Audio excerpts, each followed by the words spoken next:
जिस कार को खरीदने का आप मन बना के बैठे थे, अगर उस कार में धूं धूं करके आग लग जाए तो आपको डर लगने लगता है। और ऐसा ही एक एक्सीडेंट हुआ है महाराष्ट्र में, जहां किया सोनेट में जबरदस्त ढंग से आग लग गई और ऑनर को जान बचाने के लिए भागना पड़ा। क्या है यह पूरा माजरा और क्यों किया की कारों में आग लगने की घटनाएं यूएस में बड़ी आम है और क्यों किया के ऊपर इतनी बड़ी पेनल्टी लगाई गई है अमेरिका में, सारी बातें करते हैं इसी वीडियो में। मैं हूं आपका होस्ट अमित और आप देख रहे हैं आस्क कार गुरु। पहले बात करते हैं अपने इंडिया की। हाँ, यह जो एक्सीडेंट है वह महाराष्ट्र में हुआ है, जहां पर हमें किया सोनेट में आग लगने की वीडियो फुटेज कुछ व्यूअर्स ने भेजी है।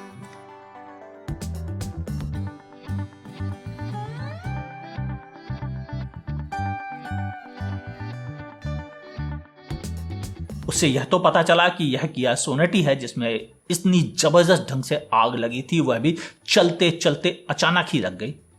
कहा गया यह कार का टॉप एंड वेरिएंट है। मेरे पास इस बात की इंफॉर्मेशन नहीं है कि यह बात सच है या नहीं, लेकिन यह सच है कि यह किया सोनेट ही है जिसमें आग लगी है। लेकिन किया सोनेट में आग लगी क्यों, इसके बारे में कोई इंफॉर्मेशन अभी तक नहीं मिल सकी है। मैंने किया मोटर्स से कांटेक्ट करने की कोशिश की तो उन्होंने अभी तक कोई ऑफिशियल स्टेटमेंट नहीं दिया है। किया मोटर्स के पीआर टीम के साथ मेरी बातचीत होती रहती है, लेकिन इस बार उनकी तरफ से कोई रिप्लाई नहीं आया। मैंने एक नहीं टीम के कई मेंबर्स को इस बारे में मैसेज किया, लेकिन क्या किया मोटर्स में यह कॉमन है? इंडिया की बात तो हम नहीं कर रहे हैं, इस समय हम बात करते हैं अमेरिका की।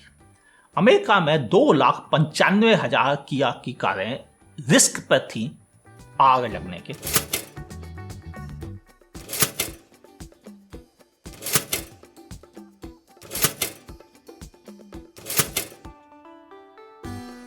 अखबार वहां के पटे पड़े हैं आग लगने की खबरों से। टीवी चैनल पर बहुत सारी न्यूज ऑलरेडी आ चुकी है।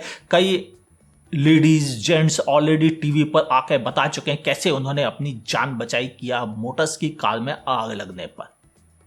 तो यह मामला क्यों अचानक अमेरिका में छा गया? अमेरिका में एक सेफ्टी स्टैंडर्ड फॉलो बनाने वाली ऑर्गेनाइजेशन है जिसका नाम है NHTSA। उन्होंने किया ग्रुप के ऊपर $137 मिलियन की पेनल्टी लगाई। उसके बाद पूरे ग्रुप ने माना कि यहां पर कुछ मिस्टेक्स हुई हैं उनकी तरफ से और उन्होंने उसके लिए कारों को रिकॉल करना शुरू कर दिया। मगर जब यह सारी बातें ऑलरेडी कंपनी के नोटिस में थी, क्योंकि अखबारों में यह खबरें पिछले 2 साल से लगातार आ रही थी, तो फिर उस समय ग्रुप ने क्यों नहीं नोटिस में लिया अमेरिका में? खैर, जाने देते हैं इस बात को। लेकिन इंडिया में जब हमें सोनेट पे जलने की खबर आई तो हमारे कान खड़े हो गए। क्या यह केवल एक शुरुआत है?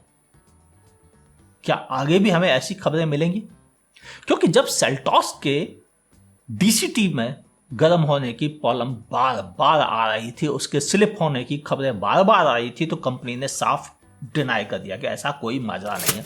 कई अखबारों ने, कई टीवी चैनलों ने इसको कवर भी किया। क्लिप देख लीजिए। उसके बावजूद भी कंपनी ने इसे मानने से इनकार किया, मगर उन्होंने कारों को चुपचाप अपडेट दे दिए, जिससे यह तो समझ में आ गया कि कंपनी मानती नहीं अपनी गलती, भले वह उसे दूर कर दे। तो क्या सोनेट में यह केवल एक शुरुआत है? आग लगने की खबरें क्या आगे भी आएंगी? मैं कुछ नहीं कह सकता। क्यों? क्योंकि इसके बारे में कंपनी का पक्ष हमें जानने को अभी तक नहीं मिल पाया है। कंपनी इस समय शायद लगता है छुट्टियां मना रही है, इसलिए वह रिप्लाई नहीं कर रहे हैं।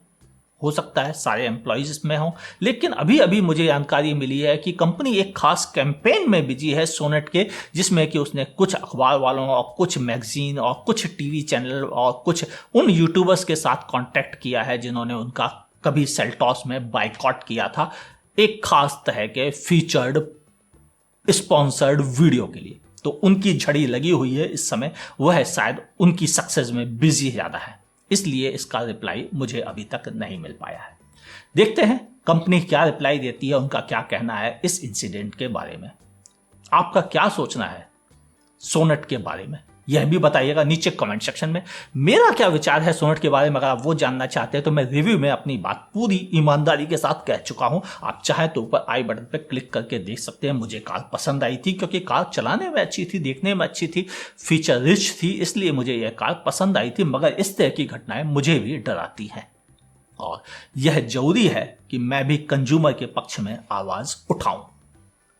पहले भी एक बार मैंने एक कार के बारे में ऐसी आवाज उठाई थी तो कंपनी ने उसका डिनाई करने की जगह, उसके प्रॉब्लम को सॉल्व करने की जगह कुछ छोटे यूट्यूबर्स को कांटेक्ट किया कि वो मेरे बारे में उल्टे सीधे वीडियो बनाकर मुझे ही बदनाम करें।